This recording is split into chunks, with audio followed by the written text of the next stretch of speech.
Labvakar Rīgas laikmatīgajā mākslas telpā. Paldies par uzaicinājumu uz šo diskusiju, kas ir veltīta vides mākslai. Un mēs atrodamies arī izstādē Virzienmaiņas, kas arī ir veltīta vides mākslai. Un domājot par šo nosaukumu, man kaut kā šķita, ka ļoti intuitīvi vai arī apzināti, zināmā mērā arī nosaukums šai izstādei ir daļa no vides mākslas, jo kaut kādā mērā tas ietekmē vidi, un Virzienmaiņas ir svarīgas arī pašai mākslas telpai. Šodien šeit notika preses konferences, kas iezīmēja pilnīgi jaunus virzienus mākslas telpas nākotnē. Virzienmaiņas savā ziņā ir saistītas šobrīd arī ar katru mūsu dzīvi, kurā nenoliedzami mainās virzieni, un virzieni mainās arī pašā vides mākslā. Un es gribētu pirms sākam sarunu iepazīstināt ar runātājiem. Šodien mums sarunā piedalīsies Martins Visbuls, kurš ir mākslinieks un Latvijas Mākslas akadēmijas vides mākslas katedras vadītājs un pasniedzējs, māksliniece Evita Vasiļeva, mākslinieks Kristaps Ancāns, mākslinieka Katrīna Lipšāne un mākslinieks keramiķis un arī vides mākslinieks Dainis Pundurs. Un pirms es gribētu sākt ar tādu ļoti vispārīgu jautājumu, kas ir vides māksla, jo šajā pašā izstādē ir viens mākslas darbs, kur par to diskutē mākslīgais intelekts, piemeklējot visdažādākās definīcijas, jo arī vides māksla ir cieši saistīta gan ar ekomākslu, gan ar zemes mākslu, šodien arī ar virtuālo realitāti, arī konceptuālo mākslu, un kaut kādā ziņā man saistoši ir mākslinieka Karla Andrē moto, ka lieta ir caurums lietā, kas nav šī lieta. Kas tad ir vides māksla? Es vispirms jautāšu Martin tev, jo bez tevis arī nebūtu šīs izstādes. Tāpēc arī ir šī izstāde, ka mēs paši kaut kādā ziņā mēģinām saprast, kas tā vides māksla ir šobrīd. Jo man ir tā aptuveni skaidrs apmēram, kas ir vides māksla, kādi ir tie iemesli, kāpēc viņi radās un kā viņi radās tajos 60. 70. Bet tam bija savi iemesli, kāpēc tas tā notika, un skaidrs, ka tas tā ilgi arī nevar pastāvēt, tam visam ir jāmanās, kā jebkam mākslā ir jāmeklē jaunas formas, jauni risinājumi. Droši vien, ka jāpielāgojās arī tehnoloģijām un laikmetam, kas tajā brīdī ir aktuāli. Bet, lai vai kā mēs uz to skatītos, tā vides māksla, manuprāt, tā ir tāda māksla izmantot vidi un radīt šo te darbu, kurš ir sasaistē ar vidi. Tā primitīvi ņemot, ja to darbu pārvieto citā vidē, viņš pārstāja eksistēt vai funkcionēt. Tā vide viņam ir ļoti nozīmīga. Tā ir tāda māksla, izmantot vidi, sasaistīt šo te vidi ar darbu, vai arī varbūt radīt pašu vidi. Labdien! Es laikam droši vien tāpēc, ka esmu tāds svaigs vides mākslas beidzējs un arī turpinu studēt, es laikam pievienojos tam, ka es to šobrīd redzu kā šo te videi piesaistīto mākslu, bet tai pašā laikā man liekas, ka ir tā virtuālā vide, kas ir ļoti, ļoti redzama jauno mākslinieku darbos, kas ir kaut kā absolūti neatņemama sastāvdaļa, ka tās nav tādas fiziski tveramas lietas. Vide, laikam labākais, ko es varu pateikt, ir, ka mēs strādājām pie bakalaura darbu izstādes, mums bija iespēja to darīt ārpus akadēmijas telpām, mums bija tāds telpas skolas ielā. Un kāds būtu tāds, man liekas, klasiskais gājiens ieiet šajās telpās un pārkrāsot sienas baltas un tagad tur taisīt tādu white cube izstādi, jo tas ir tā kā ejot projām no šī te inkubatora, kurā mēs esam dzīvojuši, mēs tur varētu tagad izpildīties. Bet mēs tā kā pieņēmām lēmumu šīs telpas pieņemt tādas, kādas tās ir. Grīdas šajā telpā bija zilas, mēs viņus atstājām zilas. Sienas bija viegli pelēkas, mēs viņus tur notīrījām, uzfrišinājām, lai tas ir skaisti un tas palika. Un attiecīgi tās darbu formas, kas bija šie te mākslas darbi, pakļāvās tai telpai. Kāds no tiem darbiem ieguva zilu krāsu, kas pat ir redzams skapis, kas ir Ļenas darbām. Un, respektīvi, ka tas ir kā tāds impulss, kā tāds instruments, ar ko tu strādā, lai tu radītu šo savu darbu. Nevis, ka tu ej pret šo telpu, bet tu ar viņu kopā mēģini strādāt. Manas domiņas par vides mākslu un par mākslu. Māksla kā parādība man šķiet tieši izvairās no definēšanas. Un varbūt tas ir arī mākslas virzītāja spēks, šī beigšana no kādas konkrētas definēšanas, kādās robežās var notikt šī māksla, kas īsti ir māksla. Un kā šķiet arī vide, kā jēdziens, arī visu laiku nojauc šīs robežas, īpaši varbūt pēdējā laikā, pēdējos gados, kad ir mākslīgais intelekts, kas rada virtuālās vides. Varbūt savā darbībā es nemēģinu definēt pirms kaut ko daru, drīzāk tas ir ļoti sinhroni darīšana un definēšana. Klasiskā izpratnē vides māksla, protams, ir arī manā darbībā. Ja līdzeklis, kā piemēram, glezniecībā varētu būt krāsa, kompozīcija uz plaknes, tad vides māksla ir ar daudz elementiem, ko gan vides mākslas radītājs, gan patērētājs miedarbojas. Īpaši jau radītājs to dara apzināti, gaisma, mērogi, tas, kā viņš var paņemt šo skatītāju caur skatītāju atrašanos vidē, tāds ķermeniskās sajūtas, tas ir varbūt atšķirīgi no mākslas,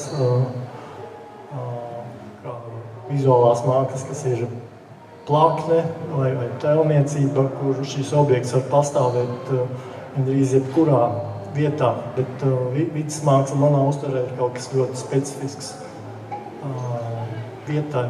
Pat realizējot personāla izstādes,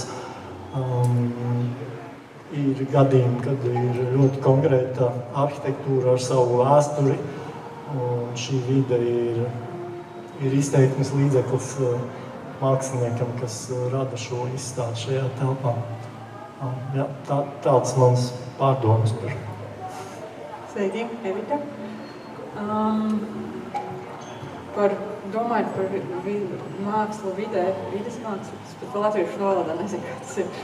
Man bija šorīt no rīta pārsteigums, ka es ienācu šajā tāpā, es sapratu, ka, redzot tos video visus, kad, protams, video telpa ir arī vide. Es kaut kā par to nebiju iedomājusies, jo es laikam izprotu to jēdzienu daudz tādā klasiskākā veidā, ka vides māksla ir kaut kas, kas atrodas ārā un kam var pieskarties vai apstīties viņu kaut kur ārā. Laikam tā vienkāršojot to jēdzienu, kā es to saprotu, un atsaucoties pret Martina teikto, ka vide konkrētā, vides māksla konkrētā vidē, un saistīt ar to, es varbūt tam nepiekrītu, jo, piemēram, vienu darbu, ko biju domājis veidot Rīgā, priekš Ribokas, bet beigās viņu izveidoju Dānijas pļavā. Un man liekas, tik un tā tam darbam saglabājās tas kaut kāds iekšējais kodols, bet viņš atrod kaut kādu jaunu atmosfēru, jaunā vidē. Bet to var tomēr pārvietot arī kaut kādā ziņā. Jā. Tā ir mans subjektīvais viedoklis. Jā, man interesanti klausīties, jo man liekas, ka šo definīciju veidošana vai vēlme kaut ko nodefinēt ir ļoti tāds interesants un atjautīgs uzdevums. Un kaut kādā veidā es domāju, ka vide ir sava veida perimetrs. Un tad ideja par vides mākslu ļoti savādīga definīcija ir tā kā novilkt to perimetru apkārtai videi, ar kuru tu vēlies strādāt, un tad atrast kaut ko tajā perimetrā, vai nu cilvēku, vai dabu, vai noskaņu, vai kaut kādu problēmu, politisku, nepolitisku, bet ar ļoti tādu tiešu mērķi iesaistīties. Un tā kā, man liekas, ka vides māksla, viņa nav vientuļa, viņa nav, vismaz pēc maniem uzskatiem, viņa nav kaut kas, ko tu radi studijā, un kaut kas, kas neizies saskarsmē ar citiem. Paldies. Martin, tu jau pieminēji to, ka vides mākslas aizsākumi tiek saistīti ar 60. gadiem, to pašu Robertu Smitsonu un viņa spirāles molu, arī Kristo ietīto Reikstāgu un arī Bojas 7000 ozoliem. Bet vai nav tā, ka dziļākajā būtībā vides mākslas aizsākumi ir meklējami krietni senāk, varbūt arī cita laika kontekstā, arī alu zīmējumi vai tās pašas naskas līnijas kaut kādā mērā bija vides māksla. Kāds ir tavs viedoklis? Es viņas speciāli ielicis arī šajā slidešovā tās naskas līnijas, un es domāju arī par citiem objektiem, bet man liekas, tur ir drusku tāda atšķirība, jo tie objekti netiek radīti kā mākslas objekti. Mēs uz viņiem varam šodien no šīs perspektīvas tā skatīties, bet īsti viņi netika radīti tam un ar tādu mērķi. Protams, ka vistuvāk droši vien un vismākslinieciskāk izskatās tieši tās naskas līnijas, jo tās līnijas tiešām ir baudāmas un estētiskas. Bet tam bija cits mērķis. Un arī tā vides māksla tajos pirmssākumos, viņi nav galīgi tāda, kā es teicu, kā es definēju, kas, manuprāt, ir vides māksla. Tā ir tāda mana interpretācija, kā es to redzu, ka viņi ir tāda, drīzāk site specifika, tas angļu vārds, jā. Tas ir tas, kas man patīk vides mākslā, bet viņa netika radīta kā site specifika, jo tas viss ir fonā ar minimālismu, ar konceptuālismu, un tās formas ir super primitīvas, un viņas ir tās, kas viņas ir, un nekas vairāk, un nekādas tāds īpašas sasaistas ar vietas tur vēl nav.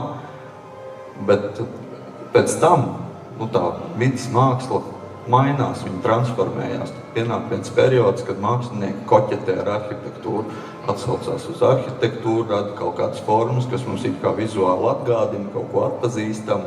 Liekas, ka tas jau tas ir, bet, kad tu iedziļinās, tad tu konstatē, ka nē, tas tā nav. To, kā bija ar tām naskas līnijām, mēs jau neviens nekad neuzzināsim, bet man ir jautājums Dainim, jo arī viņa darbs vērotājs, līdzīgi kā naskas līnijas, vislabāk bija vērojams šovasar Mazerbē no augšas, un jautājums ir varbūt tāds mazliet āķīgs, vai vides mākslas gadījumā reizēm nav tā, ka tiek izstādīta arī pati vieta, jo caur vides mākslu tu it kā pievērš šai vietai, savai izvēlētai vietai uzmanību.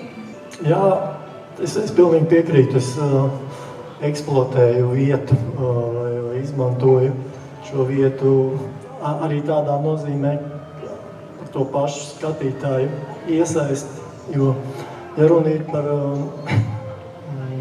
maniem smilšu darbiem, tad cilvēks atnākot uz jūru vai nāk uz jūru specifiskā noskaņā un varbūt specifiski atvērts, un arī šī vide ir uz jūras pusi, ir kā pasaules mala atvērta. Un, es apzinos, ka es šo objektu veidoju specifiskā vietā, kur es varētu miedarbot vai izraisīt rezonansi skatītājā. It kā jau visa māksla notiek uztverē, un es nezinu, varbūt tāda smilšu darba izušana manā izpratnē arī ir tas, ka šis darbs notiek tikai tad, kad uz viņu skatās, tad, kad šis darbs ir redzams. Un pēc tam tā ir iespēju telpa, iespēja robeža. Tā kā šī izstāžu zāle izslēgts, nezinu, kas tiek izslēgts, un šeit nav skatītāji, vai tur notiek māksla. Un, jā, man šī te vidas māksla ir tieši varbūt cilvēkā iekšā. Un pie jūras šis cilvēks ir atvērts kaut kam ienākšanai. Viņa uztverē varbūt citādāk darbojas maņas. Protams, ir iespējams jūras malā iet ar telefonu un tur kaut ko rēķināt, bet jā, šī jūras mala tiek eksploatēta no manas puses vai iesaistīta darbā. Jā. Bet vai nav tā, ka patiesībā visa māksla kaut kādā mērā ir vides māksla, jo tā tiek radīta konkrētā telpā, noteiktā vidē, un tālāk arī tiek eksponēta noteiktā vidē ar šo vidi rēķinoties. Varbūt šīs robežas ir patiešām ļoti plašas, kā tev šķiet. Jā, tagad šajā paneļa diskusijā pirmoreiz domāju par vārdu vide vispār. Jo es vienmēr uzsveru savu mākslas darbību kā skulptūru, diezgan tieši un konkrēti vai instalāciju. Un es, kad strādāju ar telpu un ielieku darbu telpā, es vienmēr mēģinu kaut kā uztaisīt tā, lai tā telpa iekļaujās manās skulptūrās. Es laikam nedomāju tā, kā es to telpu paņemšu, bet es vairāk kā kaut kā to mākslas darbu saistīšu ar to telpu un paņemšu to telpu sev. Es laikam tā to redzu, ka tā ir kaut kāda paplašinātā skulptūras telpa, un es to nebiju iedomājusies, es saucu pirms tam laikam par vides mākslu, tikai tos darbus, ko es lieku ārā, tos es saucu par vides mākslu. Tā, kā tev liekas? Man liekas, ka man līdzīgi tā kā Evitai, kad mēs novietojam darbu telpā, mēs mēģinām kaut kādā veidā izdarīt tā, lai tā telpa kļūtu par tavu darbu, vai diezgan egoistiski. Tagad ir darbs un tagad ir mana telpa. Bet man liekas, ka ir ļoti daudz darba, ko ejot uz studiju, es strādāju pie domām un idejām, nezinot, kur tas darbs nokļūs vai kur viņš tiks izstādīts un tam līdzīgi.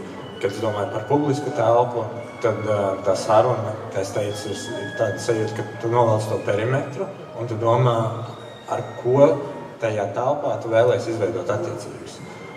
Vai tas ir iedzīvotājs, vai tā ir daba, vai tā ir arhitektūra, kā es teicu. Un tad, kad mēs nonākam publiskā telpā, tad mēs varam piedāvāt šīs attiecības, ko mēs vēlamies izveidot. Jautājums ir, vai tās attiecības tiks kaut kādā veidā akceptētas. Tas jau ir cits jautājums, jo publiska telpa tā vairs nav privāta telpa. Un tad uzreiz iestājas pavisam citi nosacījumi. Jā, man liekas, ka daudzi mākslas darbi, kas ir nonākuši publiskā telpā, tas ir kaut kāda apstākļu sakritība, nevis paša mākslinieka nopelns, jo noteiktajā laikā, noteiktajā kontekstā, noteiktais mākslas darbs var eksistēt publiskā telpā. Un, man liekas, tas, ko tikko Evita teica par savu darbu, tā ir vides mākslas domāšana. Tas ir tas, ko es domāju, droši vien tāpēc to ir šeit. Ka tā domāšana, tā ir tā vides mākslas domāšana, jo tu domā arī par telpu, tu tikko pati atzinies. Tu nedomā tikai par savu darbu un tu tikai eksponēs, bet tu rēķinies ar vietu, domā jau tā kontekstuāli. Tas ir tieši tas. Bet, Mārtiņ, kaut kādā mērā vides mākslas darbi tiek radīti speciāli konkrētai vietai. Šī gadījumā šeit ir šī izstāde, kur ir savienoti dažādi vides mākslas darbi. Kā tas ir? Vai šādā gadījumā izceļot šo darbu ārpus vides, kurai tas tika radīts, vai nemainās šī darba nozīme, tas, kā mēs to uztveram? Ne visi darbi šeit ir sasaistīti tieši ar šo vietu. Vairāk darbu runā par citām vietām, bet jā, tā vieta ir ļoti svarīga.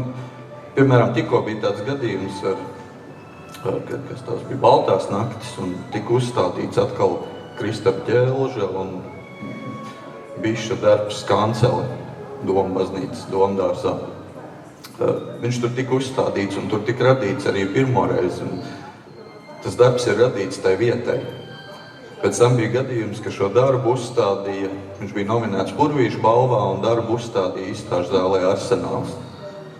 Mēs to arī tur darījām pēc labākās sirdsapziņas, bet tas darbs ir pilnīgi citā vietā, citā kontekstā, un viņš, protams, ka zaudē šo savu spēku un šo savu jaudu, jo viņš ir pilnīgi citā vietā, un tas konteksts ir cits. Tas ir tas. Tā ir tā atšķirība, un tagad viņš tikko bija atkal tajās naktīs uzstādīts tajā. Pēc tam viņš vēl tika uzstādīts Cēsu mākslas festivālā. Tā arī ir pilnīgi cita vieta un cits konteksts. Tā kā es domāju, tādos gadījumos tas darbs viennozīmīgi zaudē. Teiksim, gadījumā ar šo darbu, kur Gāžas ūdens, kas bija Mākslas akadēmijā. Šis darbs ir adaptēts šai vietai, jo oriģināli tas darbs, kur tas ūdens gāžās, students viņu radīja Mākslas akadēmijai un strādāja ar akadēmijas gaiteni pirmā stāvu, kur tur tas ūdens gāzās. Mums visiem tas darbs ļoti patika. Gribējās viņu tā kā izstādīt šeit izstāžu zālē, bet likās viņš pilnīgi nav pazūd konteksts, un ja mēs te gribam runāt par vidas mākslu, tad vajadzētu mēģināt kaut kā varbūt sasaistīt ar šo vietu, un tad students pārtaisīja šo darbu speciāli šai vietai.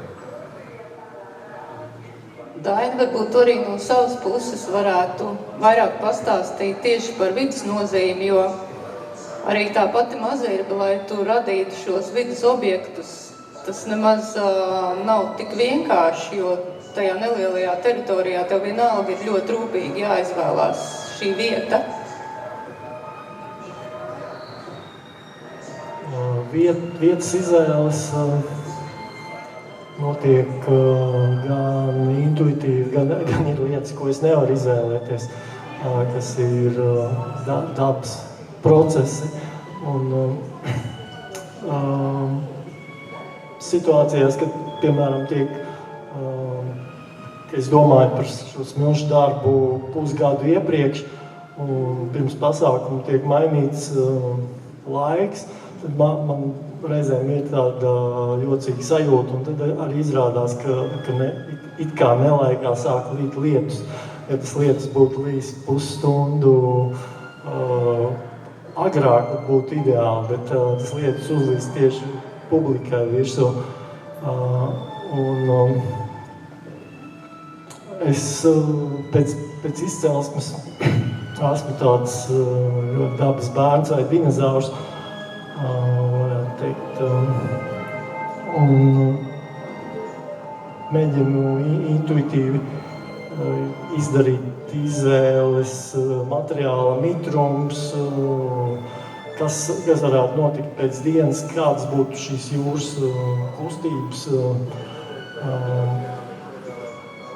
Daudz, kas tiek it kā domāts, bet daudz, kas ir ļoti intuitīvi. Tā kā ar mežoņa intuīciju es izvēlos šo laukumu un svārstos starp vairākām iespējām, un tad jūt, ka tieši tur ir šī vieta, kur tas darbs vislabāk varētu iegulties šajā te kādā krāsta, teiksim, līkums, upīti un jā, šie parametri un darba izmērs tieši tajā vietā. Grūti varbūt paskaidrot detaļas, tas tiešām vairāk tāds ļoti jušanas paņēmiens, tā varētu teikt. Kristap, jums ar Paulu Rietumu bija šovasar brīnišķīgs projekts Dubultu mākslas telpā, vai tu to kaut kādā mērā arī izskati par vides mākslas darbu, un vai tas varētu eksistēt kaut kur citur? Jā, tas bija speciāli veidots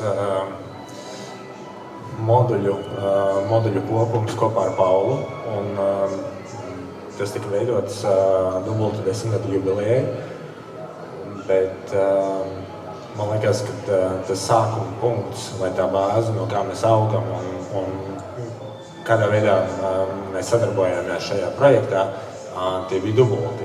bet tas, ka tas darbs nespētu eksistēt kaut kur citur, jo mēs šo attiecības ar vietu izveidojam tādas, ka viņām jābūt modulārām, ka mums ir jādod apmeklētājiem iespēja apskatīt pašu telpu vai apgūt pašu telpu savādākā veidā, kad mēs izveidojam tādu kā katalizatoru, tā kā attiecību būvētāju. Un šie darbi dzīvoja arī pēc tam citās vietās, jo tas kopdarbs tika arī izstādīts pēc tam Londonā Double galerijā, kas noslēdzās tikai 2 nedēļas atpakaļ.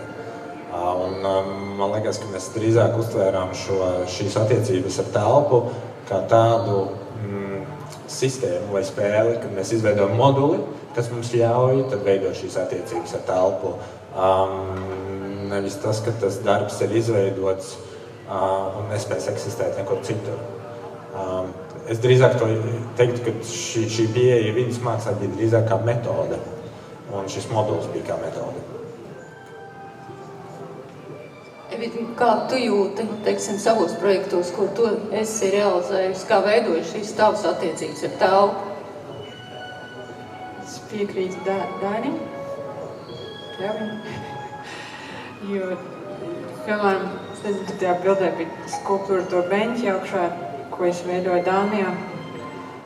Mēs daudz domājam, kur mēs viņu liksim. Tad es mēģināju taisīt skices, kur viņa būs blakus kunsthallei, bet tas mērogs uzreiz māja paņēma to mērogu, un tad tas darbs kaut kā saruka. Tad mēs domājam, varbūt tās likt pie mašīnām parkingā, tad uzreiz arī tas ir cits tā attiecība ar vidi, tad tā mašīna paliek pa kaut kādu sastāvdaļu, un tad to mēs nolēmām nedarīt, un tad beigās tajā lielajā pļavā ieliku, jo man patīk, ka vispār nav nekāda atsauce vai kaut kas blakus tam darbam, un tad viņš paliek tāds vientuļāks tajā visā dabā. Tas bija konkrētam tam darbam, bet tagad man Briselē bija arī viena liela instalācija Briseles tā kā piemalē, tur tāds roundabout, tāds, ka brauc apkārt ar mašīnām.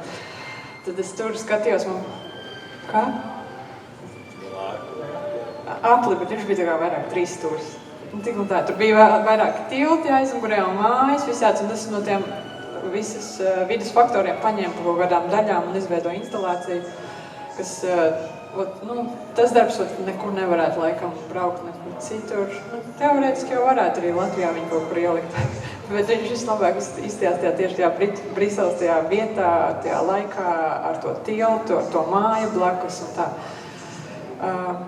Jā, bet es arī vienmēr man laikam diezgan svarīgi zināt sākumā, kur būs izstāde, un tad es no tās tāpus daudz ko paņemu.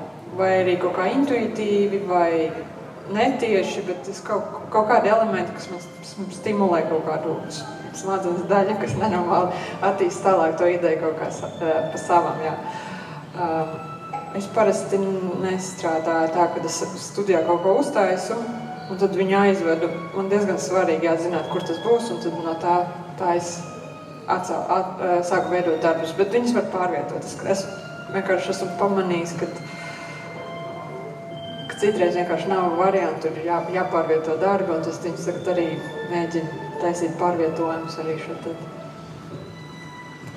Mēs ļoti daudz runājām par fizikalitāti līdz šim, par vidas objektiem, kas ir fiziski, kurus mēs varam arī sajust tīri ar savām sajūtām, bet šajā izstādē ļoti klātesoši ir arī virtuālie darbi un tehnoloģijas un virtuālā vide, kur arvien vairāk ienāk vides māksla. Un jautājums, vai tā kaut kādā veidā palīdz mums apzināti sajust arī šo vidi, jeb tā mūs vēl vairāk attālina no fizikalitātes. Kā tev, Mārtiņ, šķiet?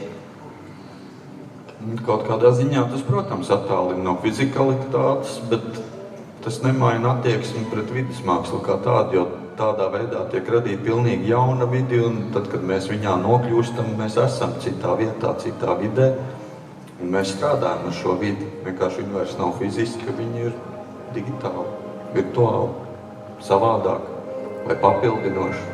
Nav tikai virtuālā vide, ir arī papildinātā realitāte, kas papildina realitāte, ka tās tehnoloģijas tiek izmantotas un Man liekas, viņas tikai papildina to vidas mākslas instrumentu klāstu. Kā tu redzi šo papildinājumu tīri no cilvēku uztveres viedokļa? Kā cilvēks to uztver? Jā, kāds varētu būt, digitālā vidē ir ārkārtīgi daudz informācijas. Ja šajā vidē ienāk vidas māksla, kāda ir tās, tai varbūt nav jābūt funkcijai, bet kaut kādam nospiedumam noteikti ir jābūt. Vai tai šo vidi ir kaut kādā veidā jāpadara mums pazīstamāk? Nezinu, savāktāk? Es droši vien nedomāju par vidi kā tehnoloģiju, tehnoloģiju kā vidi. Es uzreiz redzu šajā tehnoloģijā konkrētu vidi, un tad jau ir darbs ar konkrēto vietu. Un tas jau ir interpretācijas jautājums. Katrīna, kā tev šķiet? Man laikam tas viedoklis par tām tehnoloģijām ir tāds, ka es to redzu vairāk kā instrumentu. Es nedomāju, ka tā, vismaz tik, cik es esmu kaut ko radījusi, ka es domāju, tagad es taisīšu video darbu, un tas būs vidas video darbs. Tas ir drīzāk tāds instruments. Protams, ka studiju procesā ir šādi tipu uzdevumi vai kaut kas tam līdzīgs, ja, kas palīdz apgūt kaut kādas prasmes, bet vai tas ir tas veids, kā es domāju, kādu darbu es taisīšu, es domāju, ka nē. Drīzāk manā interesē būtu spēlēt šo spēli ar site-specific lietām. Tiešām taisīt tādu darbu, ko vai nevar redzēt, kurš tik ļoti piederās šai vietai, ka viņš nav vienkārši. Drīzāk tā kaut ko. Tas laikam nebūs jautājums Dainim, bet jo Dainis un tehnoloģijas, es domāju, varētu būt kaut kas tāds attāls, bet Mārtiņ, paturpinot par tehnoloģijām, ar kurām tu strādā pats, kādas ir tās tehnoloģijas un kā tās tiešām var paplašināt to, ko mēs saprotam ar vidas mākslu un arī tās izpausmes formas, jo tad, kad tu man šeit izvadīji izstādes stūrē, tu ļoti daudz par to stāstīji. Arī šeit ir izmantotas daudz un dažādas tehnoloģijas, kas ir tās, kas ir ienākušas un kur tu redzi to pielietojumu, kāds varētu attīstīties. Es jau domāju, aizpildīju atpakaļ vēsturē, domājot par Daņa darbu un vispār iemeslu, kāpēc tā vidas māksla rodās. Tā vidas māksla rodās kā protests komercializācijai mākslas. Mākslinieki meklē veidu, kā radīt mākslas darbu, kur nevar iepludināt mākslas tirgu, kuru darbi ir gaistoši, tādi, kas vienu mirkli ir, kā Oppenheimera dūmi gaisā, dūmu cilpas, viņas vienā brīdī ir, te viņas nav, viņas neviens nespēja iegūt. Tāpat arī Daņa darbi ir tādās tipiskās vidas mākslas klasikas tradīcijās radīti pie jūras, smiltīs, te viņi ir un te viņi nav, un šo darbu neviens nevar iegūt. Viņu var nofiksēt, izbaudīt, bet nopirkt viņu neviens nevar. Un tad es domāju, kā tas atkal šodien. Un varbūt tas ir kaut kas saistās arī to, ko Evita stāstīja par to, ka tu domā, kā šos darbus transportēt, jo tiklīdz tu viņu piesaisti kādai vietai un sasaisti ar šo vietu, viņi ir grūtāk komercializēt. Es pieļauju. Tiklīdz viņš ir adaptējams un pārvietojams un eksponējams, viņš varbūt labāk padodās tādai komercdarbībām. Varbūt, ka tas kļūst par tādu apgrūtinājumu. Ja viņš kļūst par tādu īstu vidas mākslas darbu, tad tādā biznesā tas ir grūti, bet tas jau varbūt ir, nāk no tiem vidas mākslas pirmsākumiem, cēloņiem, kāpēc viņi vispār tika radīti. Vēl viens iemesls, kāpēc tā vidas māksla rodās sākotnēji, otrs protests. Viens ir pret komercializācijai, pret komercializāciju, un otrs ir pret tehnoloģijām vispār. Tā, ka notiek tāds rūpniecības attīstība tajos 60. 70. gados, un tad cilvēki mēģina atgriezties pie kaut kā analoga, taustāma, ne tehnoloģiski. Vēl tajā tehnoloģiskajā virzienā aiziet pop-arts, minimālisms, kas izmanto industriāli perfektas lietas, kur cilvēki ar nospiedumu, roku nospiedumu un stilu nevar just, ka tās ir tāds nevainojams tīras formas. Un tā zemes māksla, vidas māksla tieši atgriežas un protestē un iet prom no tā. Un īstenībā par tām tehnoloģijām runājot, mēs esam tajā mūsu katedrā ieviesuši tādus prasmes un kursus, kur ir ļoti, daudz ir diezgan mūsdienīgi un tehnoloģiski, un arī tur es jau tā sāku just, ka tas vienā brīdī studentiem jau viņi sāka protestēt un sāka atgriezties pie tādām analogām un roku prasmēm. To var redzēt arī šajā izstādē. Tad šeit nav tikai viss digitāls un virtuāls. Bet tas jau ir labi. Protams, ka nav, ir zināms līdzsvars, bet tāds īsti gaistošs darbs šeit arī nemaz nav. Jā, taisnība. Bet jautājums vispār bija par tām tehnoloģijām, kādas ir tās tehnoloģijas. Droši vien, ka tās ir tās digitālās, piemēram, mūsu katedrā, man liekas, kā tāda galvenā prasme, kurai izietu cauri pilnīgi visi, un viņi ir jāizmanto, ir tā 3D modelēšana, jo tiklīdz mēs runājam par vides mākslu, tā ir tā telpiska padarīšana un tādā studiju procesā, un ne tikai ir ļoti labi, ja tev ir prasmes strādāt šajā vidē digitāli, veidot modeļus, plānot.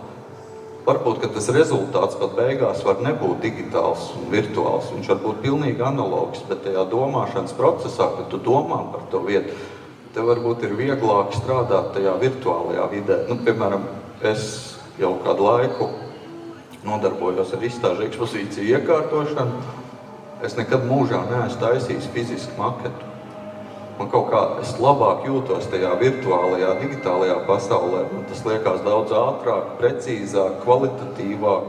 Es viņu izjūtu labāk, es tur jūtos labāk. Un tad, kad es to visu izplānoju tajā virtuālajā vidē un pēc tam ieviešu realitātē, man ir tāds sajūta, ka es to vienreiz jau esmu darījis, un es to esmu piedzīvojis, un man ir daudz vieglāk, un es to tikai atkārtoju, un es daru visu to, ko es jau zinu. Es vairs neko neplānoju procesā, parasti arī nav laika tam vairs. Krista, tev varbūt arī kaut kas piebilstam? Jā, es kaut kā visu laiku domāju, klausījos Martinā un domāju, ka es esmu visu saputrojis kopā. Tā kā es esmu saputrojis vides mākslu ar digitālo, ar fizisko pasauli. Un es visu laiku domāju par darbu, ko mēs izveidojām 2022. gadā. Polārā varvīksne saucās darbs, un tas ir paplašinātās realitātes darbs, kas savieno Ziemeļpolu ar Dienvidpolu. Un rakstot noteikts koordinātas darbs pārvietojas pa zemeslodi, pa meridiāniem, un viņu redz visas valstis, kas ir uz šī meridiāna, un 40 km no tās centrālajām asas, no centrālās atvainojos. Un tad, kad radīju šo darbu, man bija nozīmīgs šis miermīlīgais protests vai aktīvisms, ko es savā ziņā lepojoties aizņēmos no Baltijas ceļa. Un kaut kādā veidā tas darbs kļuva par kaut ko vairāk, nekā es biju gaidījis, jo uz pašreizējo brīdi mēs esam partnerībā ar vairāk nekā 50 cilvēktiesību organizācijām pa visu pasauli. Un kaut kādā brīdī tas darbs sāka nozīmēt un atrast jaunas nozīmes katru reizi, kad tas pārvietojās kādu citu lokāciju. Piemēram, kad viņš gāja cauri Ņujorkai un Times Square'am, viņš sniedzās cauri Čīles krastam. Un tā kā Čīles kopiena, cilvēktiesību kopiena un LGBT kopiena bija ļoti ilgi atdalīta no šīs sarunas, no šī konteksta, viņi varēja redzēt tikai nelielu svītru, jo viņi atradās gandrīz 40 km no krasta, no Kraujas. Un cilvēki ar mašīnām brauca līdz Čīles galam, līdz tam krastam, lai būtu daļa no šīs idejas, kopienas, projekta, publicēja fotogrāfijas. Un tas kaut kādā veidā diezgan man aizkustināja, ka cilvēki ir gatavi braukt cauri visai Čīlei līdz galam, lai tikai būtu daļa no šīs sarunas. Tāpēc darbi, man liekas, ka arī šī vidas māksla, viņi atrod veidus, kādā viņi eksistē, par kuriem mēs paši pat neaizdomājamies. Un kaut kādā veidā šī tehnoloģija un digitālais, tas ir fenomens, tā ir optiska ilūzija, kā varavīksnes arī dabā ir optiska ilūzija, tā nav fiziska lieta, bet no tā, kur mēs to pārvietojam, tā nozīme mainās. šis darbs šķērsoja arī Baltkrievijas teritoriju, arī Krievijas teritoriju. Un cilvēki joprojām sūtīja savus attēlus, bija arī cilvēki, kas sūtīja savus draudus. Un tad sapratu, ka viņi ieņem ļoti dažādas nozīmes. Un pat informācija kaut kādā veidā par lokāciju vai kaut ko kļūst par daļu no tā darba satura, nevis koncepta. Jo, ja pat onkulis Vladimirs neredzētu varavīgs, nejot pāri viņa guļam istabai, ko mēs varam izdarīt, viņš tāpat zinātu, ka viņi tur ir. Tādā ziņā informācija pati šajā digitālajā laikmetā, viņa sajaucās ar šo fizisko vietu, tāpēc Mārtiņa atvainojas, es visu sajaucu kopā fizisko pasauli, aktīvismu un digitālo. Un, jā, tas darbs vienkārši viņš dzīvo savu dzīvi un viņš kļūst par kaut ko citu, nekā es būtu pats gaidījis. Tāpēc man liekas, ka tehnoloģija ir tas, kas ir ļāvis mums saplināt visas šīs pasaules un atrast tos izējas punktus, ko mēs negaidītu. Un man liekas, ka eksperimentēt ar to un skatīties, kur tas mūs aizved, tas nav slikti.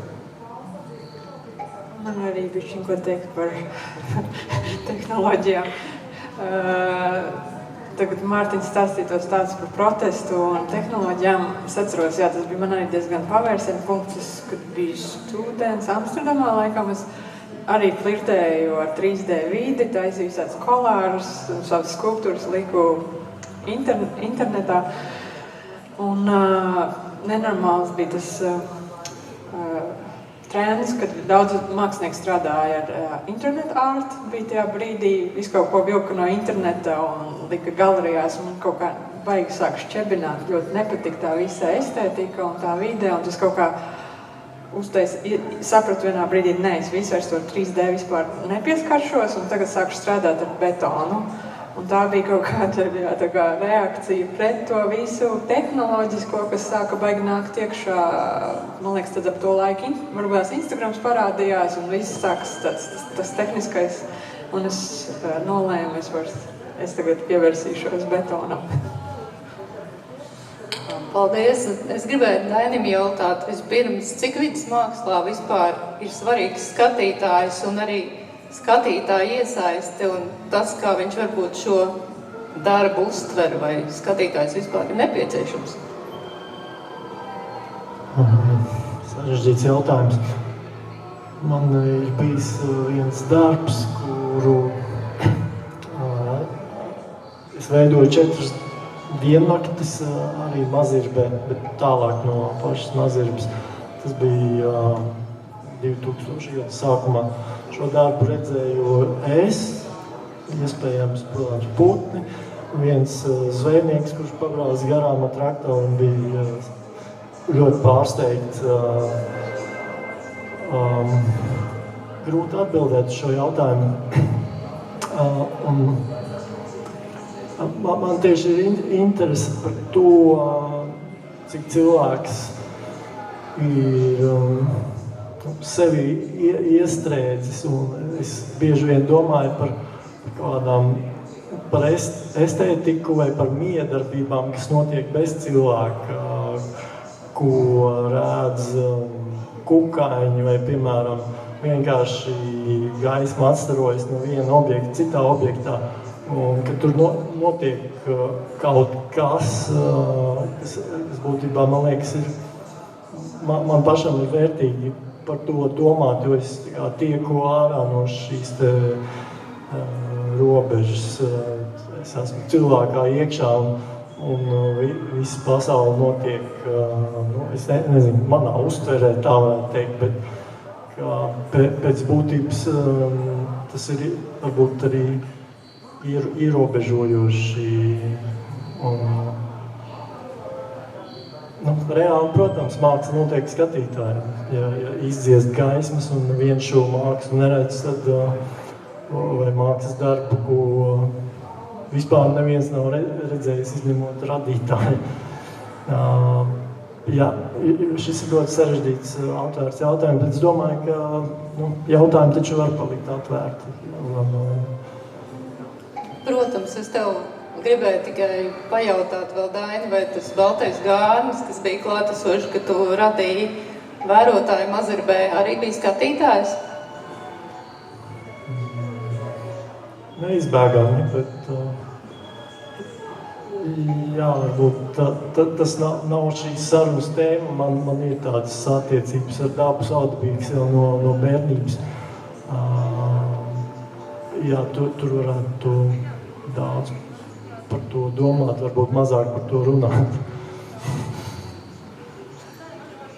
Varbūt arī kas piebilstams. Kāds bija jautājums? Jautājums bija par skatītāju.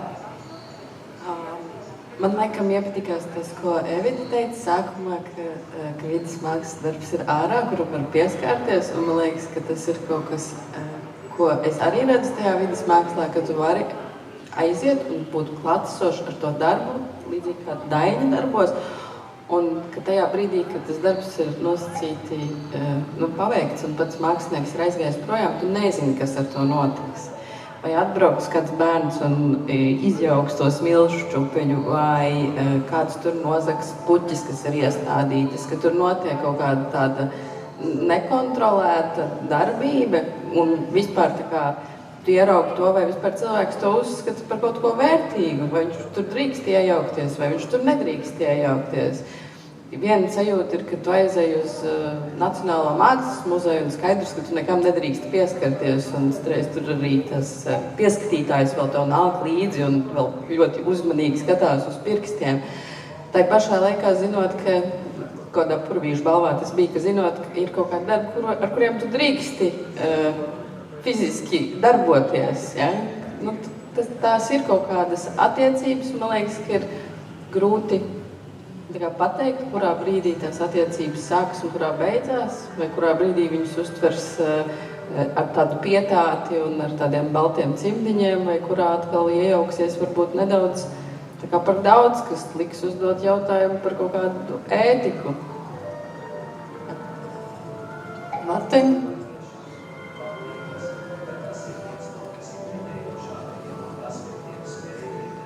Pat nezinu, ko teikt. Droši vien jau, ka ir svarīgs tas skatītājs, jā, bet atkal es atgriežos tajā vēsturē, tie darbi sākotnēji tika taisīti tieši tālu prom no publiskām vidēm, tādām vietām kaut kur nekurienēs, okeāna krastā, tūkstneša vidū. Tas nebija orientēts uz tādu plašu patēriņu un daudz skatītājiem. Tas bija droši vien orientēts drīzāk tiem, kas to ļoti grib pieredzēt klātienē. Vai arī tāpat zemes istaba, kur nedrīkst filmēt, fotografēt, kur ir obligāti jāpiedzīvo klātienē. Un ka ir svarīgs tas tiešais klātesamības moments.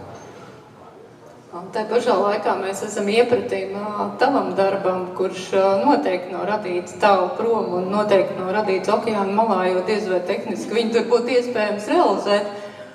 Es drīzāk iedomājos, ka varbūt tas varētu atrasties publiskā telpā, piemēram, lidostā kaut kur Frankfurtē, jo šis raksts darbā mainās atkarībā no cilvēku daudzumu, kas ir tā tuvumā, un līdz ar to katrs cilvēks, kas steigā pārvietojas pa lidostu, varētu redzēt, ka viņš atstāja mirklīgu nospiedumu kopējā tīklojumā, bet pēc tam tas pazūd. Kā tev šķiet, vai šim darbam varētu būt arī vieta? Es domāju, ka jā, kāpēc nē? Tas ir kopdarbs man ar Laimu Kalniņu. Es domāju, ka mēs varētu viņu adaptēt, pielāgot arī citām vietām. Jo šeit varbūt nav tik būtiski tā pati vieta, cik tie apmeklētāji. Jo viņš reflektē tos cilvēkus, kur ir šeit klātesoši. Viņš nav piesaistīts konkrēti šai vietai. Viņš ir piesaistīts tai vietai, kurā ir apmeklētāji, kas redz šo darbu. Tad tomēr mēs nonākam pie tā, ka kaut kādā mērā ir vajadzīgs skatītājs tai vidas mākslē. Jo savādāk tas darbs tev būtu sastīgs, ja mēs šeit neviens nebūtu. Kā jums šķiet par skatītāju? Man uzreiz atgādināja man darbu, ko sauc Hormoni arī, kur man bija tādi betona riņķi, un tur iekšā bija tāda kā disko gaisma, kas mainīja krāsu attiecībā ar cik daudz cilvēki apkārt ir. Un jo vairāk cilvēki ir, jo tas disko gaisma vairāk sāka lēkāts un izstījās vairāk pēc diskotēkas. Un, ja nav neviens apmeklētājs telpā, tad tas darbs stāv sastiņas, nekas nemainās. Bet man patīk tā diapazona skala, kad darbs eksistē pats par sevi arī vienlaicīgi. Skatītāji viņam nevajag, bet tas skatītājs viņam dod kaut ko kādu papildus dzīvi. Jā, man kauns atzīties. Es savos uzskatos esmu varbūt ļoti prasts. Es uzskatu, ka ir darbi, ar kuriem mēs vēlamies, kurus vēlamies pieredzēt kopā ar apmeklētāju, ar skatītāju, bet, ja godīgi lielāko tiesu, man liekas, ka es radu darbus, lai pirmām kārtām pats viņus pieredzētu. Man interesē, kā tas darbs dzīvos tajā vidē, vai vienkārši viņš radīts. Un, mēs dzīvojam kultūras kapitālisma laikmetā, kad, lai radītu nākošo darbu vai nākošo projektu, un tam līdzīgi mums ir nepieciešama noteikta resursu daudzums, un tās idejas arī nekļūst tik nelielāks, mums kļūst ar vienu ambiciozāks. Bet, ja man būtu neierobežots līdzekļu daudzums, es domāju, man būtu neapdzīvot sala ar neierobežotiem materiālu daudzumu. Man liekas, ka es tur arī paliktu viens pats ar saviem materiāliem uz tās salas. Es atvainojos par tādu viedokli. Jā, runājot par vietu un telpu, vai Latvijā ir pietiekami daudz vides mākslas, un vai vispār ir iespējams uzdot šādu jautājumu? Man liekas, ļoti grūts jautājums. Tas pats būtu, vai mākslas var būt par daudz vispār. Tā, ja tas konkrēti uz vides mākslu, es nezinu. Jebkas, kas ir par daudz, tas ir par daudz droši. Bet varbūt Latvijā vides mākslas vienkārši nav pietiekami. Kā vidi papildinoši, vidi izaicinoši, domāt liekoši elements, kas iedod varbūt kaut kādu pilnīgi citu pavadienu, kā mēs arī paraugāmies uz vidi un mākslas kā tādu. Varbūt, ka viņi nav tā apzināti veidot, tā mērķiecīgi kā vides māksla, bet ir ļoti daudz darba, kur izmanto vides mākslu kā paņēmienu.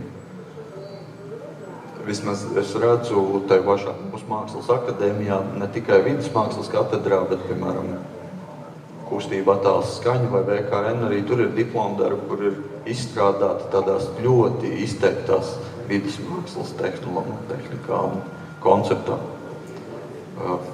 Tā ka varbūt tas nav tā apzināti un mērķiecīgi veidots un par to nerunā un tam nepievērš varbūt uzmanību kā tādam žanram, bet metode kā tāda tiek izmantota diezgan daudz.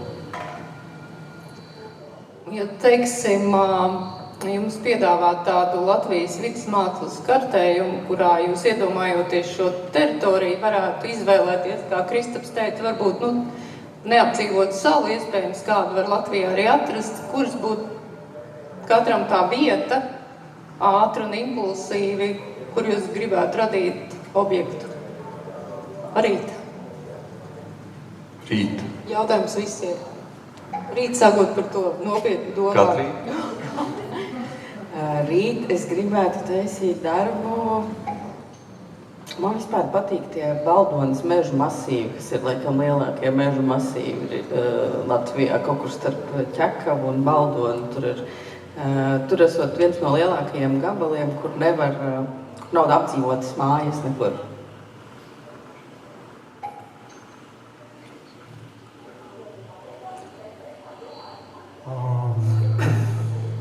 Kaut kur dzīvīgi dabas teritorijās, varbūt bērnības vietās uz Ežera salas, bet vai vidas šīs mākslas ir daudz vai pa maz, grūti pateikt, bet varētu izmantot to, ka šī māksla atrastos lokācijās, kur cilvēki dotos un pieredzētu ne tikai mākslu, bet arī šo te došanos uz mākslas objektu, kas būtu varbūt pozitīvi tādā nozīmē, jo Latvijā ir daudz brīnišķīgas vietas, kuras varētu tikt apvienotas mākslas objektu un jā, ka šis mākslas objekts būtu tā aicinošs izbaudīt taku vai mežu vai kādu zīmīgu vietu. Tā maza daļa no tā, kā varētu attiekties pret vidas mākslas daudzumu. Tam būtu procesam varētu būt arī terapeitiska nozīme. Elpošanas vingrinājumi, jāuzrāpjas kalnā, lai redzētu mākslas darbu. Kaut kas tādā mērā fiziski, ķermeniska darbība notiek, lai nokļūtu pie mākslas darba. Man uzreiz nāk prātā, ka es nenormāli gribētu kaut kādās Rīgas pamestās mājās, ja viņas varētu nevis vienkārši stāvēt tukšas, bet viņam visām izņemtu durvis ārā un logus, lai cilvēki var vienkārši iet iekšā un, kad grib, un tur atrastos māksla, kas ir jau saugus, gan izver to māju, tur zirnekļi rāpo un putni dzīvo, un tas viss ir kaut kādā savā ekosistēmā. Tas man kaut kāds tāda vīzija, un vēl es domāju no tām arī tām mājām, kas ir vecas, vai nav pieminekļi, un viņas sabrcina un no tiem akmeņiem tālāk kaut ko veidot arī, ka to izmantot jau esošo un vairāk transformēt. Es arī nezinu, kur palika tas uzvaras piemineklis, no tā arī varētu kaut ko uztaisīt. Jā, mēs laikam kaut kur blakus ar Daini, jo es gribu uz Nirzas ezeru, kādas salas, kas ir mazliet tuvāk pierobežai, bet arī ļoti jauks ezers vai pasiene. Noslēgumā pirms mēs tā teikt aicinām skatītājs uzdot jautājumus, es gribētu, Martin, tev kā Mākslas akadēmijas vidusmākslas nodaļas vadītājam jautāt, klausoties arī visu, ko runāja tu pats, ko runāja pārējie. Vai mēs atgriezīsimies nākotnē pie šiem vidusmākslas pirmsākumiem un atkal tāds izteikts fizikalitātes un, kā teica Dainis, lai ieraudzītu vidusmākslu, dosimies tālu. Un šīs tehnoloģijas ir tāds neliels laika konteksta sānsolis, vai kā tu redzi šo attīstību vidusmākslas? Tā vērojot to procesu, man tiešām ir bažas, ka pasaule griežās arvien ātrāk, informācijas paliek arvien vairāk, tehnoloģijas paliek arvien vairāk, un man liekas, tūlīt punktu pieliks tas mākslīgais intelekts. Kad tajā brīdī droši vien būs jau viss tik daudz, ka tiešām notiks kaut kāds dabisks protests tam visam, un droši vien, ka mēģinās griezties citā virzienā un iet prom, diemžēl, bet kaut kādā ziņā es domāju, ka tas arī nekur nepazudīs, tas tehnoloģiskais un tās jaunās lietas, kas nāk un parādās, es domāju, ka tik traki arī nebūs. Būs, kas protestē un būs, kas izmanto šīs lietas un mēģina tajā kaut ko attīstīt. Tomēr tas ir tas laikmets un mākslinieku uzdevums ir piefiksēt to, kas šobrīd notiek un strādāt ar tā brīža instrumentiem un tehnoloģijām. Un tajā laikā, ja paskatāmies atpakaļ uz visiem mākslas virzieniem, kas ir bijuši, visiem ir bijis kaut kāds iemesls, un ļoti bieži tas ir bijis tieši tehnoloģisks iemesls. Tad tu domā, kaut kādā veidā vidusmāksla atkal varētu atgriezties pie aktīvismu, kas tev vienlaikus bija aktuāls kā tāda blakus virziena? Es domāju, ka jā, ka droši vien būs kā tāda protesta forma, kas ies un meklēs kaut kāds jauns risinājums, jauns iespējas, protams, droši vien centīsies neatkārtoties, bet kādam ir jāatstāj tas nospiedums ar tām pašām tehnoloģijām tajā laikmetā, kurā mēs dzīvojam. Paldies jums visiem, un tagad es gribētu lūgt, ja kādam ir kāds jautājums zālē, par lielāko prieku.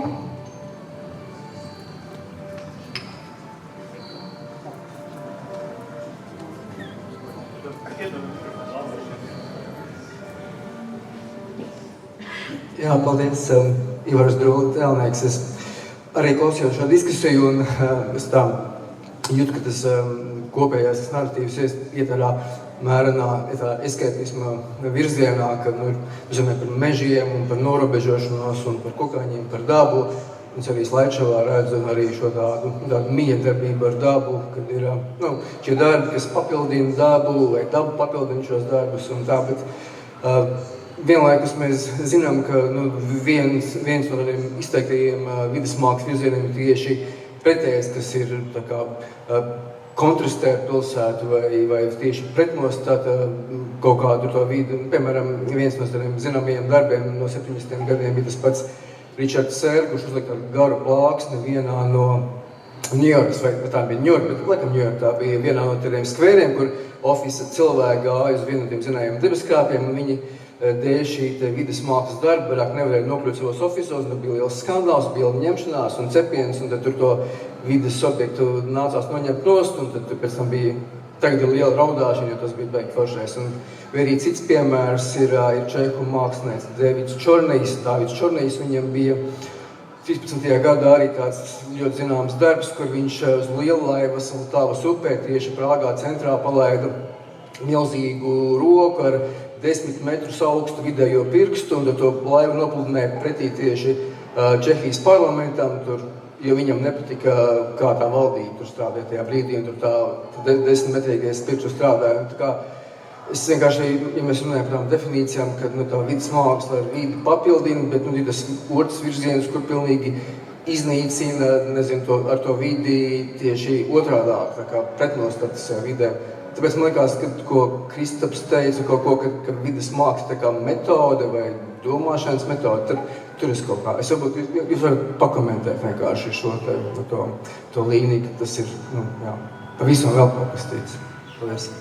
Tā kā destruktīvā un saudzējošā metode, tā kaut kā apmēram. Tas tā normāli, jo tad, kad tā vidas māksla 60. un 70.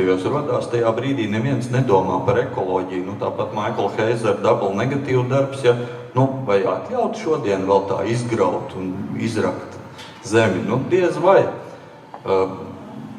Tas vien ir tāds pierādījums, ka tā pieeja šai vidas mākslai transformējās, un šobrīd viņa ir palikusi vairāk tāda dabu saudzējoša, vairāk saskaņā ar dabu, nekaitēt dabai. Tas notiek, jā. Jautājums droši vien bija arī par politisko aktīvismu, jo tādā veidā arī vidas māksla ir tikusi izmantot. Cik lielā mērā tas notiek šodien, un cik tas ir aktuāli, jo pasaule ir tik ārkārtīgi fragmentēta, informācijas ir tik daudz, un vai šādai mākslai vispār ir pietiekama ietekme, un tā var tikt pamanīta tā, kā tā tika pamanīta agrāk.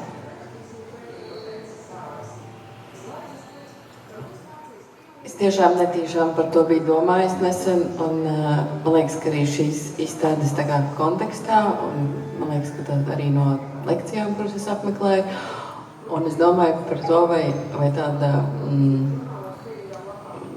tāds vidējais pirksts, kas peld cauri, es nezinu, tur Rīgas centram, vai tas ir tāds pareizais veids, kā komunicēt, tā kā, vai nav gadījumā tāda iekšējā sajūta, ejot kā tādā studentu līmenī vai ne līmenī, bet tā kā skatoties, ko dara tā kā jaunie mākslinieki, tā kā, ka drīzāk pietrūkst mīlestība, pietrūkst savstarpējā cieņa, un tas ir tas, par ko gribās vairāk runāt, un gribās vairāk tā kā rādīt, nevis iet ar tādiem skaļiem un nejaukām lietām, bet ar tādu rādīt to, kas varbūt pietrūkst tieši.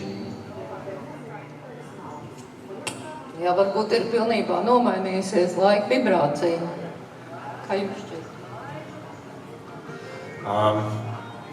Pāris nedēļas atpakaļ bija saruna ar Times Square Arts direktori par to, kā izmainījušies laiki, kad darbs, kurš bija iespējams 2022. gadā, kur atbalstīja visas korporācijas Times Square, tāpēc, ka zeme nav publiska, tā ir privāta. Jebkam, kas tiek veidots publiskā telpā, un zeme ir piederoša, kā es teicu, tas ir apstākļu sakritība, ka kāds darbs var eksistēt vai nevar eksistēt. Un, kā es teicu, tas pats darbs Polar Rainbow, kādā vietā, piemēram, diktatoram Slavkovam Putinam, tas darbs ir galvas sāpes, kā noskaidroju, un tajā pašā laikā kaut kādai cilvēku grupai tas ir atbalsts. Tāpēc atkarībā no konteksta, kā mēs lietojam saturu pret formu, mēs iegūstam arī to rezultātu, kuru mēs varam kaut kādā veidā manipulēt. Bet atsaucoties arī par to, kad kādā veidā politisks vai aktīvisms vai kaut kāda nostāja paušana, tas ir ļoti interesants laiks, kad šī tehnoloģija, kad sociālajie tīkli un tam līdzīgi ir pilnīgi kaut kādā veidā mūs padarījuši vairāk, tiksim tā, nejūtīgākus. Es vienmēr esmu domājis, vai tas kaut kāds ļoti šis mierīgs protests un tam līdzīgs brīžos, kad pasaule diezgan, teiksim tā, jūk un brūk vai nevajadzētu būt kaut kādai izmantot šos rīkus, lai darītu kaut ko, kaut kādā veidā parādītu šo esamību, jo arī pagājušā nedēļa parāda Rīgā šie protesti pret Stambulas konvencijas balsojumu, kas vienkārši liekas neracionāli. Kāpēc, lai cilvēki atbalstītu vardarbību? Tad jautājums, vai tas drīzāk ir jautājums, vai šis miermīlīgais protests joprojām ir sadzirdāms kopējā populisma katlā un politiskajā šajā tirgošanās rīkā, kad kad mēs runājam par cilvēku drošību, dzīvību, vardarbību un tam līdzīgi, vai mēs neesam pazaudējuši to momentu, kad mēs varējām būt ne tik, teiksim tā, radikāli vai ekstrēmi. Vēl ir kāds jautājums? Jā, varbūt arī paturpinot to, ko Ivars jau prasīja, un man liekas, ka arī nekas teica par šo mīlestību, varbūt provokācijas vietā vajadzētu. Ja es pareizi saprotu, tad vides māksla un vides māksla publiskajā telpā savā ziņā ir domāta, lai pārsteigt man nesagatavot, ja es nezinu par viņas esamību ārpus vides, kur māksla ir parasta. Tāds piemērs, ja es eju uz nudisku pludmali, es zinu, tur būs kaili cilvēki. Ja es eju uz mākslas telpu, tā kā nevajadzētu būt. Līdz ar to iznesot ārā mākslas darbu, nesagatavots skatītājs, it sevišķi, ja mākslas darbs tiek provocēts, kā mētelīšu virināšana. Savukārt visos māksliniekos ir dzīves ekoli. Parādiet man vienu, kuram nav. Gribētu redzēt, cik ilgi pat būs neierobežot resursi, tu dzīvos un brauks, neviens tā varavīksnes krāsas neredzēs no turienes. Līdz ar to šis mūžīgais, vai es vidi mainu, vai es mainos līdz ar vidi, vai es esmu dievdots mākslinieks, vai cilvēks ar savu lielo ego. Tas laikam jūs piekritīsiet, ir bijis visur. Bet kā jūs redzēt tieši Latvijai, Rīgai, varbūt katrs var īsti pateikt, divi atšķirīgi mīlestības pamās, nedzird man troksni. Es papļaušu skaļāk, dzirdēs vēl vairāk. Kā jūs uzskatiet, vai māksla ir vispār nav jāmeklē citu valodu klusāka, un tieši vides māksla tam ir tik pateicīga? James Turrell Open Space neko neprasa. Ieej un skaties. Un viņš ir pa visu pasauli, es neesmu dzirdējis nevienu sūdzību, ka kāds gribētu novākt James Turrell Open Space no kāds publiskās vietas. Es arī visu vienkārši kāds var paraflektēt.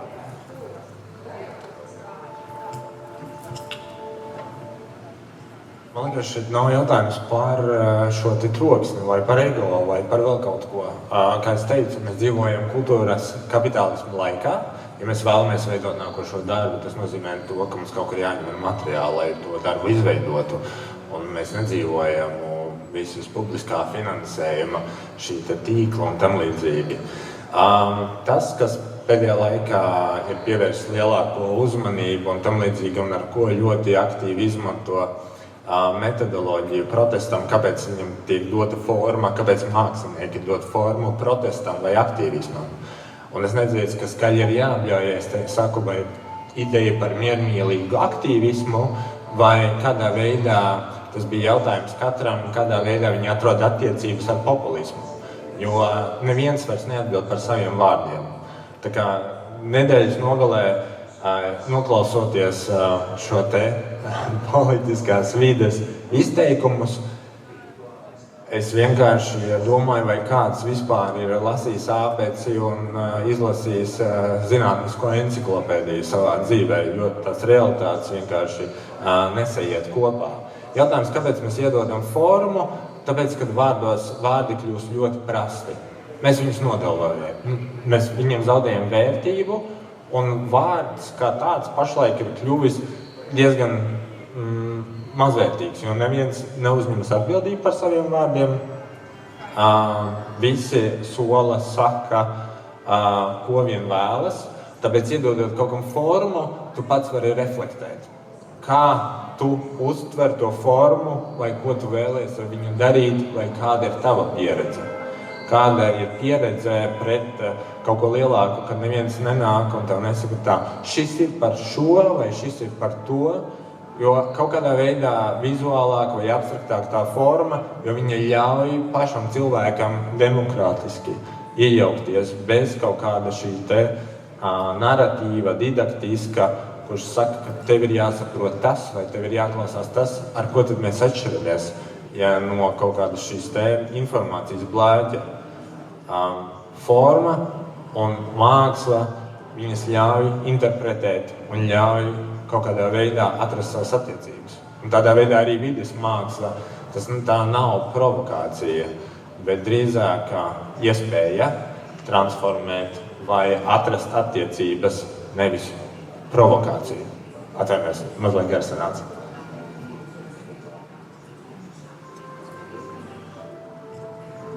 Es domāju par to provokāciju. Nē, kāpēc nē? Tad vidas māksla var būt arī provokācija. Tas ir atkarīgs no mākslinieka, no uzstādījuma, no idejas, no tā mērķa. Kaut kā tā, man liekas. Viņa var būt arī klusa, viņa var būt kliedzoša. Par to politisko es tik tā atcerējos vienu stāstu. Ojārs Petersons bija izdomājis tādu vidas, principā, varbūt varētu teikt, vidas mākslas darbu. Tepat blakus pie Saeimas. Tur ir tāds divas bumbas pie ieejas arhitektūrā. Viņam bija ideja samainīt tās bumbas vietām. Identiskas bumbas abās pusēs samainīt vietām. Man liekas, ļoti tā saudzīgi, demokrātiski un ar tādu cerību, ka varbūt kaut kas mainīsies.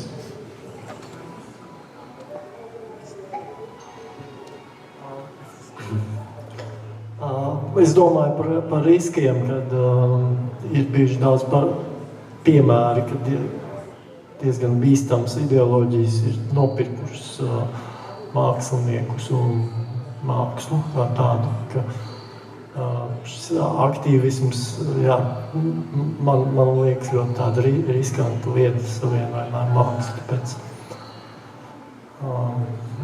es personiski esmu ļoti uzmanīgs šajā virzienā. Man liekas, ka vienkārši svarīgi ir tā attiecība veidošana kā tāda. Un tā kā Martins teica, ka vai tas mākslinieks vai personība ir tāds skaļš un ar kādām negatīvu konotāciju, tādām idejām, vai tomēr iet ar varavīksni, man liekas, kā simbols, man liekas, izcils simbols. Un izcili mainās tas konteksts no tā, kurā valstī tu viņu redzi. Bet tas kopumā jau tas viss ir tāds, man liekas, vairāk pozitīvs nekā tas ko saprot tas skatītājs, ja, kurā valstī tur ir gadījies, bet tas jau ir kaut kas cits. Bet kopumā jau tā nav tāda vidējais pirksts. Vēl kāds jautājums?